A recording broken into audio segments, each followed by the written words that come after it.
I got to tell you, as a man who has suffered with anger issues my entire life, angry words have done more damage to the relationships in my life than I care to count. And I want you to know that if we can get rid of the anger in our life, we will do much better at building those relationships.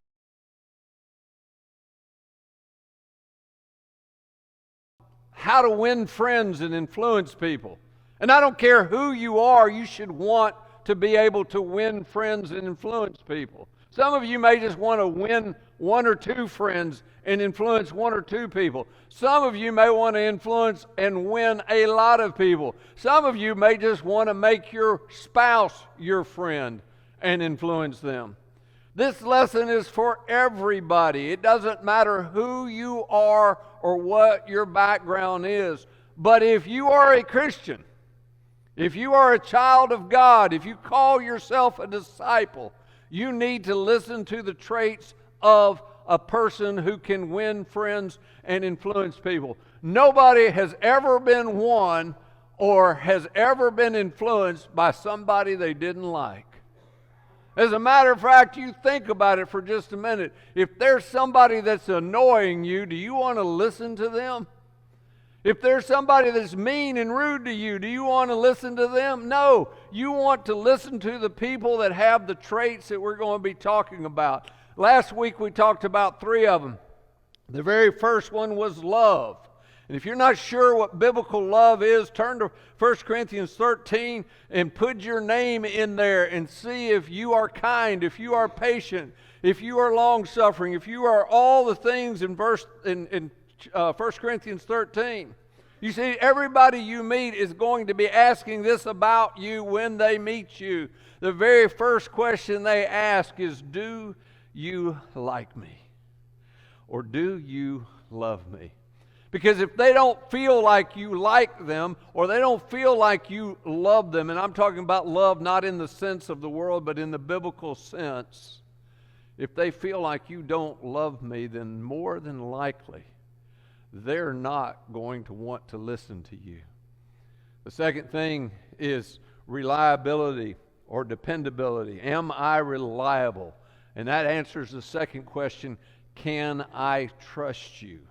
And what we want people to do is we want people to be able to trust us, because there's going to come a point, if they know that we love them, if they know that we like them, if they know that they can trust us, there's going to come a point where they're going to ask, can you help me?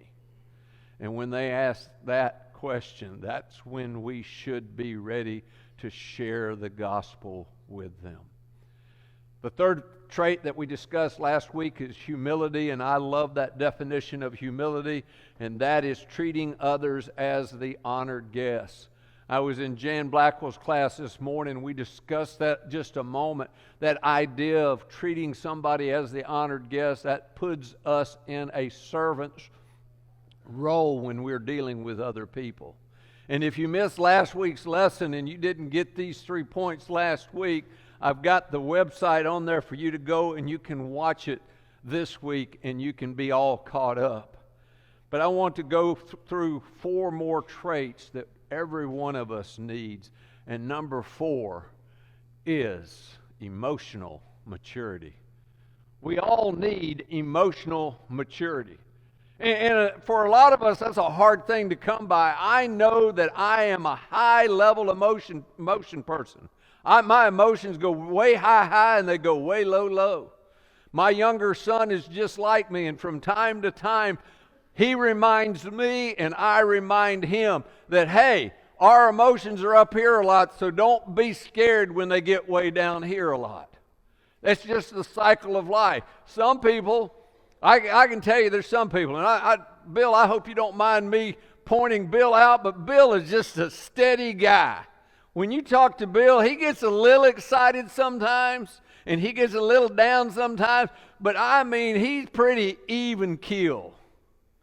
And I like that about Bill because he keeps me even keel. But if you are one of those people that are emotional and you have high emotions and low emotions, emotional maturity is a very difficult thing for you to maintain. And the reason why I say that to you is because you're going to see in the next couple of statements that it's hard to maintain because of what goes on around us. If you want to be emotionally mature, you need to overlook social slights and personal hurts. I know all of us in here from time to time have gotten social slights. And what I mean by that, maybe you didn't get invited to a party that everybody else got invited to.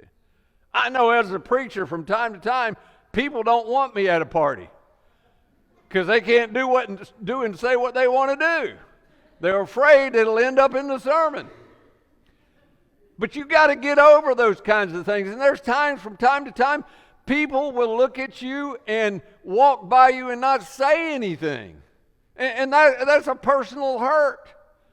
I expect people when they come by to see me, they at least acknowledge that I'm there. But you know, sometimes people have things on their mind and they're thinking about what they're thinking about and they're not paying attention to what's going on. Emotional maturity is the kind of person that you don't have to walk around on eggshells with. There are people in my life I know that I have to be very careful with what I say and how I say it, because no matter what I say, they're going to take it and twist it and maybe move it in the wrong direction just a little bit so that they can feel like I've hurt their feelings. And let me say this, if you're that person that walks around on eggshells, let me explain this to you. If people feel like they have to walk around on eggshells around you, they will just walk around you. And you'll not have that influence that you want.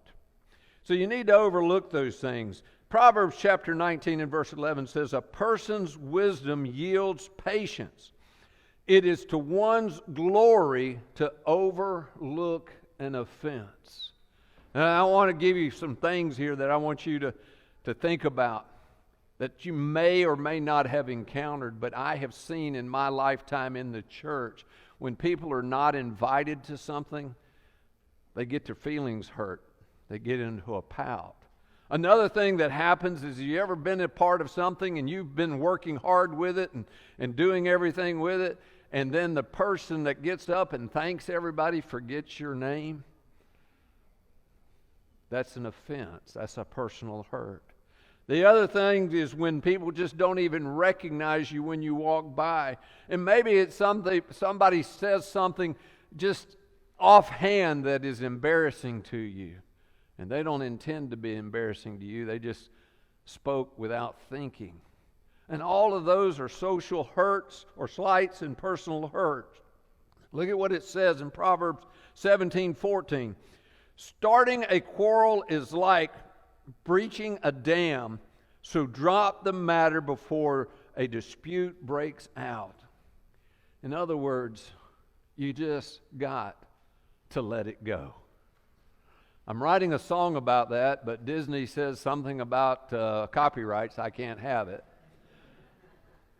But a lot of us need to make that our theme song, because we let the personal hurts and things keep us from becoming the people of influence, the people that win people over to them, because we're so concerned about what is happening to us. You see, we are basically, we think we're the center of the universe. Now, we're Christians, so we know God's the center of the universe, but then when it comes to what's happening to us, we think we're the center of the universe.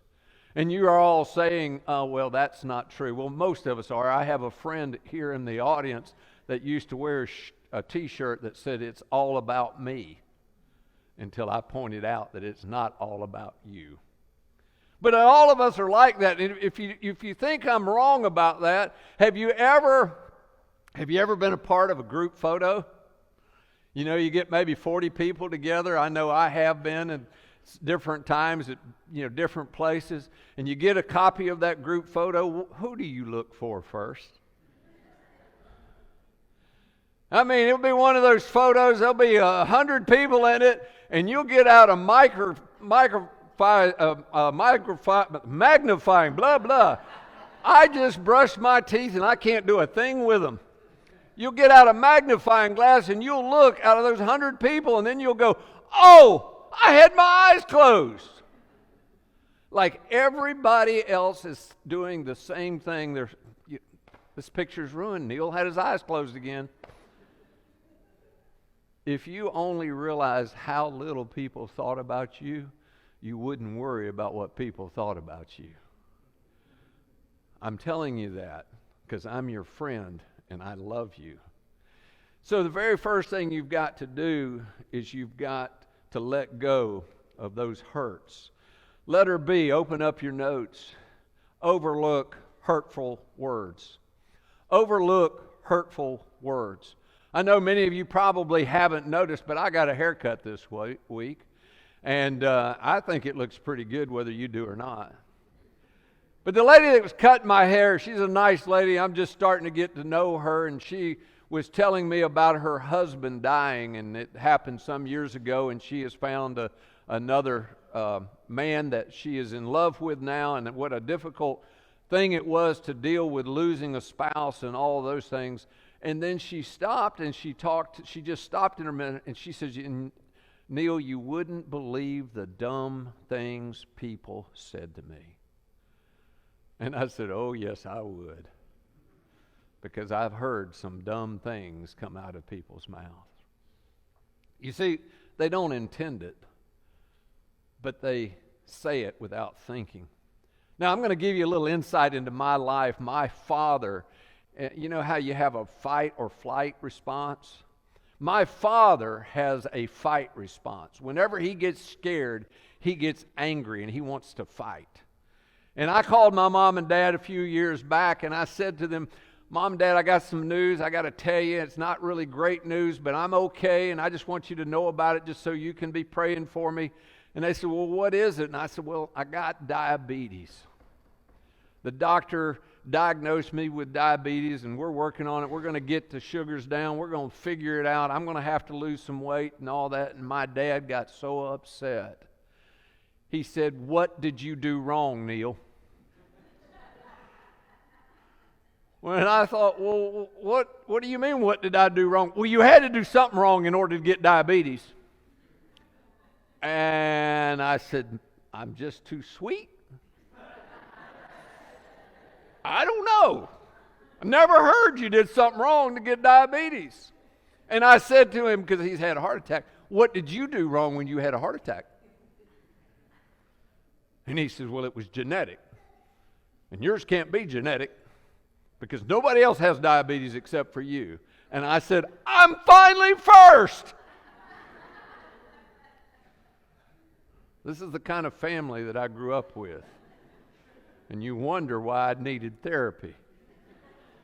But the thing of it was, is he didn't mean to say anything that hurt my feelings, but it kind of did. It kind of did. Like, what did you do wrong? And I'm like, I'm here suffering. I'm trying to figure this out. I'm not sure what tomorrow's going to bring. I'm having to shoot myself in the stomach with a needle. I don't like it.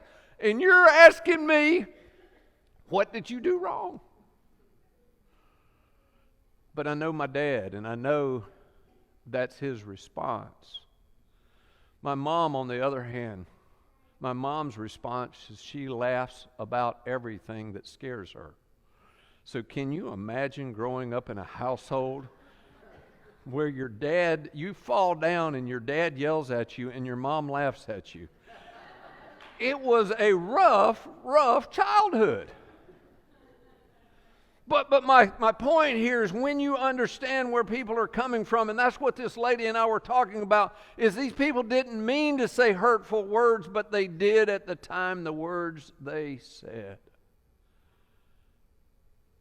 And one of the things that she said to me that hurt her the most was when my husband died, somebody would say, well, my mom died, and I know just how you feel. And she said, my father passed away, and it's totally different.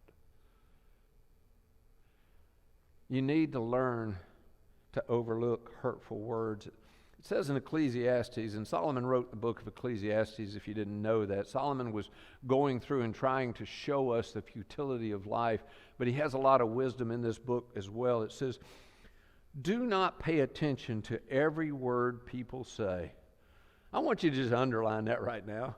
Do not pay attention to every word that people say. And I'm just going to ask you to write out beside that, news is included. Okay?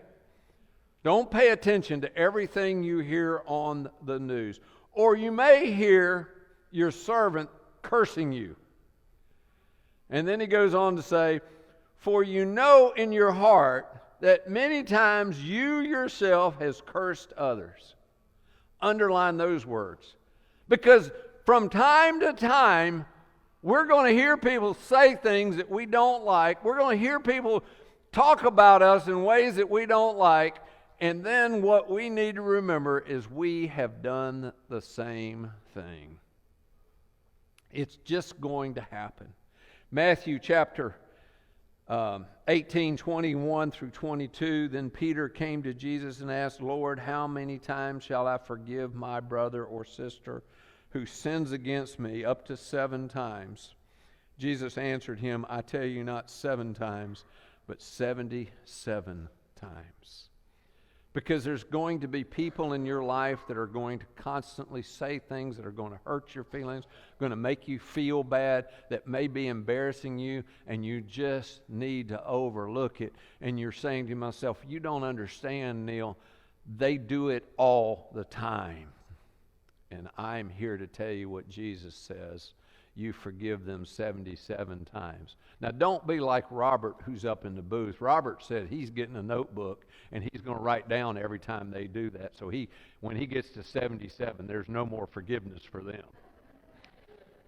Because that's what some of us would want to do, amen? But Robert's not going to do that. He was just making a joke. Look at Matthew chapter 6 and verse 12.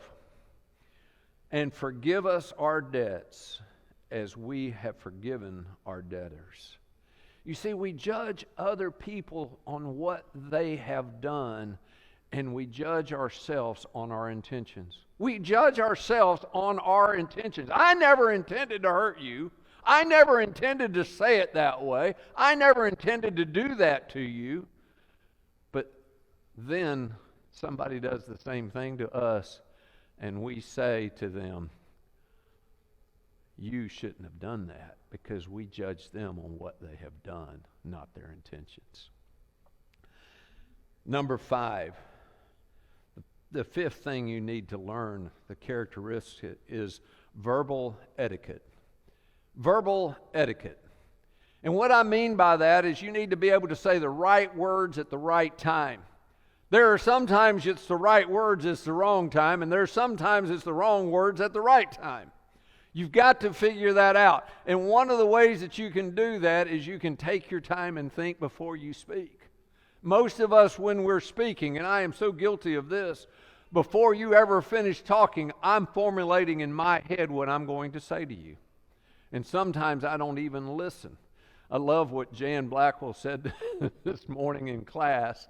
He says, my wife looked at me the other day and said, are you listening to me? And he says, I thought that was the strangest way to start a conversation. We need to take time to think. Look at Proverbs 17, 27 through 28. The one has knowledge uses words with restraint, and whoever has understanding is even temper. But even fools are thought wise if they keep silent, and discerning if they hold their tongues. My dad had a saying that he used to tell me all the time. People may think you are a fool, but don't open your mouth and prove it. The idea here is that even if you don't know what's going on, even if you are foolish in your thinking, you can keep your mouth shut and people will think you are wise, because you are discerning what's going on.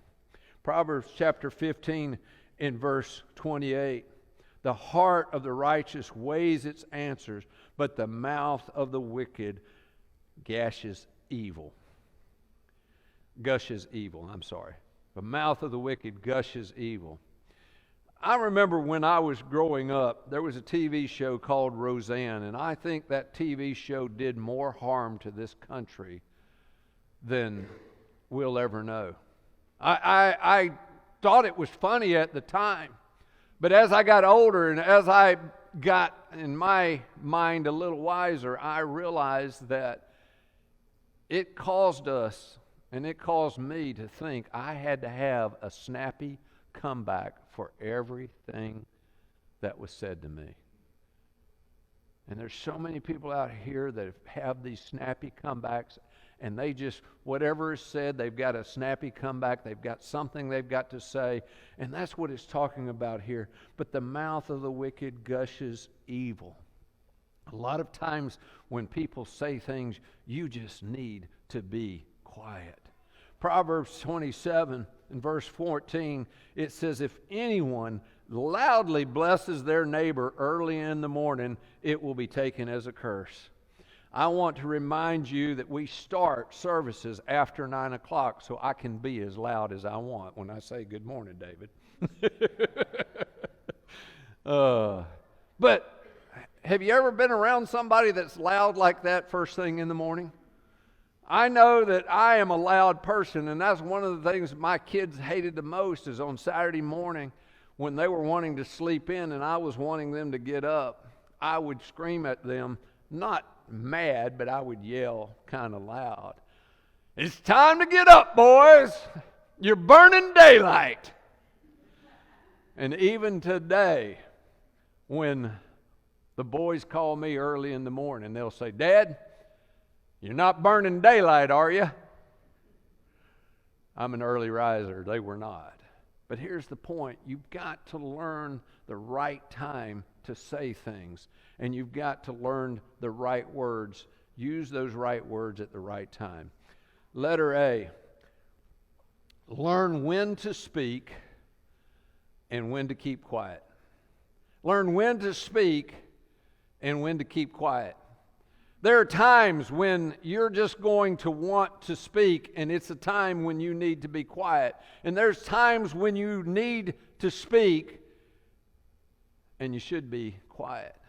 I'm going to tell you that a lot of us, we've gotten so used to having something on TV or something going on all the time that if there's any dead space in our life where we're not hearing something, we get a little anxious.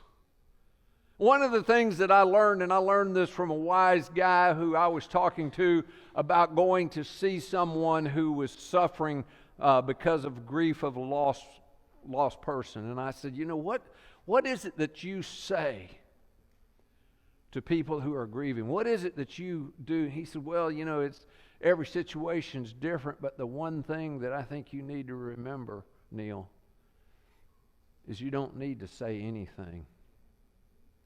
A lot of times just knowing you're there is all they need.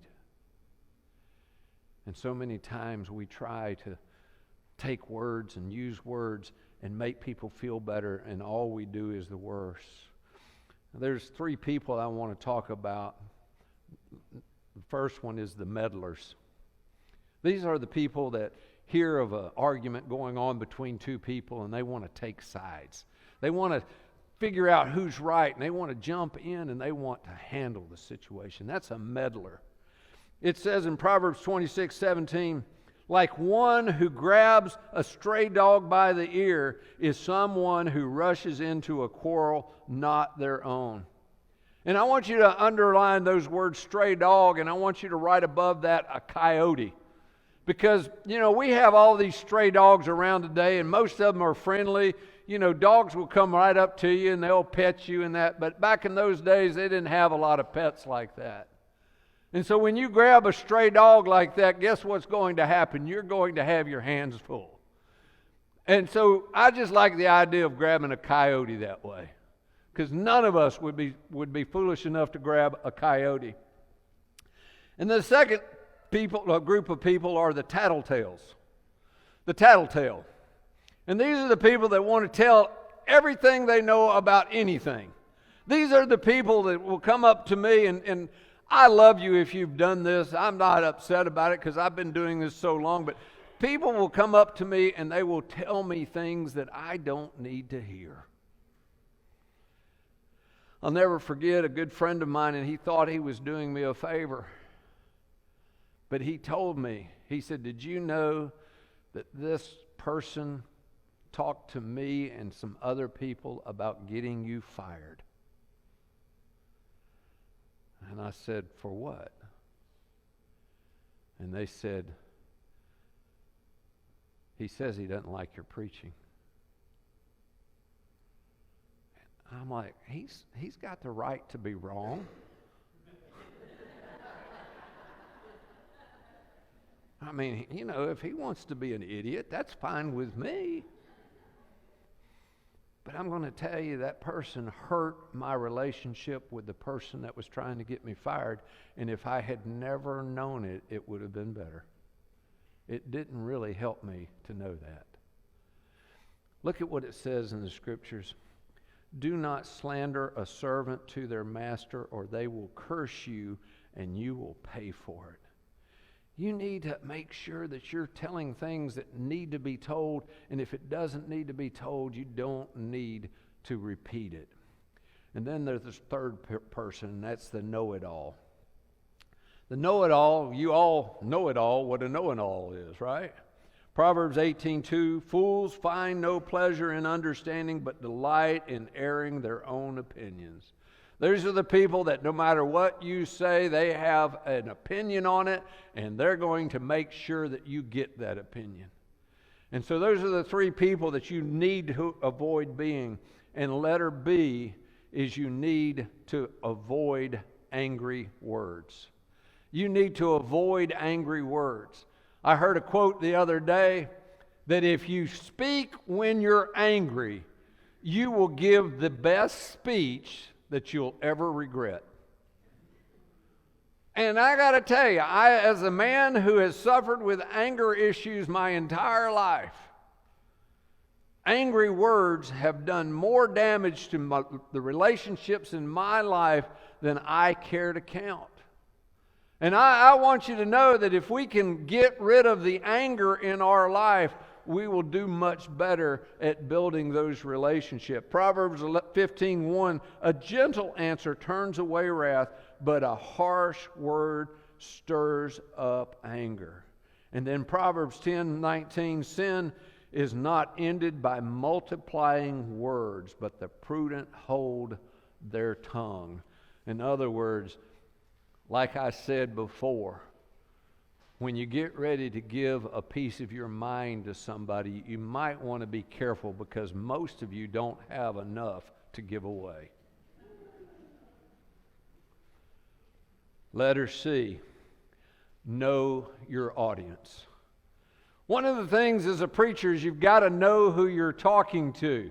You got to know what's going on. I had the privilege last night to speak at the men's conference that's being hosted by the rehab recovery group. And I went over there and it was just a bunch of men, so I could speak differently to the men than I speak to you. As a matter of fact, I could be a lot more blunt with men. If you ever wondered why you can be more blunt with men than women, well, let me just explain it to you. Women are the weaker vessel. That's what the Bible says. And it doesn't mean that they're less of anything. And the best way to look at that is, at our house, Nancy has fine china teacups. And I'm going to tell you, they're pretty. And then I have my mug. And I can take that mug and I can bang it up against stuff. I can drop it in the sink. And when it comes to washing it out, I just throw my hand in there and I just clean it out real good and I throw it on the counter and I can bounce it around. But when it comes to that teacup, I have to handle that differently. You know, I can throw that mug in the dishwasher, turn it on and walk away, but that teacup, it has to be washed by hand. And the reason why I'm telling you that is because everybody you're dealing with is different. And some people need to be handled differently. And some people, like men mostly, you can give them a hard time. I mean, how many times has somebody come up to you and say, hey, turning a little loose up there? You can go to your friends and say, hey, it looks like you're putting on a little weight. I dare any of you men to do that to a woman. It will be the last time. You see what I mean? Men and women are different. You need to know your audience. Proverbs 23 in verse 9, do not speak to fools, for they will scorn your prudent words. Underline those. I want you to underline this for me, because this is the most frustrating thing in the world to me, is I will try to help people. I'll see an area in their life that I will try to help them. I will try to guide them, and it's just like water on a duck's back. They don't want to hear it. And it's so frustrating, because they know that, Neil's the preacher, so I got to be nice to him. And I will say, you need to do this and you need to do that. And they'll go, uh-huh. And then they will go and do exactly whatever they've been doing all along. It says here, do not speak to fools, for they will scorn your prudent words. Proverbs 12:25, anxiety weighs down the heart, but a kind word cheers it up. And there's times where you've got to be wise. You've got to read what's going on in somebody's body language. You've got to look at them. Don't just assume everybody's having the same day that you're having. Don't just assume that people are all just like you. You need to find out where they are. If you're dealing with somebody with anxiety, somebody that's dealing with some difficulties, there's times to have tough talk, but there's also time to be kind and gentle and loving. And you've got to know whether that person needs the right words at the right times. Proverbs 25 and verse 20. I got 21 on there, but I took it off. Like one who takes away a garment on a cold day, or like vinegar poured on a wound, is the one who sings songs to a heavy heart. I've been doing this for some time now. And somebody will be telling me about the struggles that they are dealing with, or whatever it is, and some well-meaning person will start quoting Scripture to them. And there's a time to quote Scripture, but there's a time to just sit and listen and be that person that they can lean on and they can know that loves them. Number 6, this is the last one of the 6 traits that you need to have, and that's be proactive. Be proactive.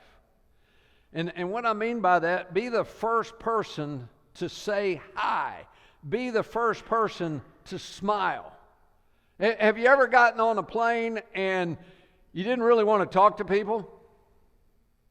I have this problem whenever I get on a plane. I don't want to talk to people.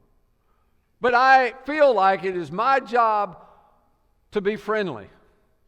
So what I will do is I will get on the plane and I will sit there and I will say to them, hey, how you doing? Are you going home or are you going away? And they'll say, oh, I'm going home. And I'll say, that's the best trip ever, is when you get to go home. Hope you've had a good time wherever you have been, wherever it was. And then I will grab something, my phone or something, and I'll look at it. And I'll pretend I'm intense because I don't want them to say anything more.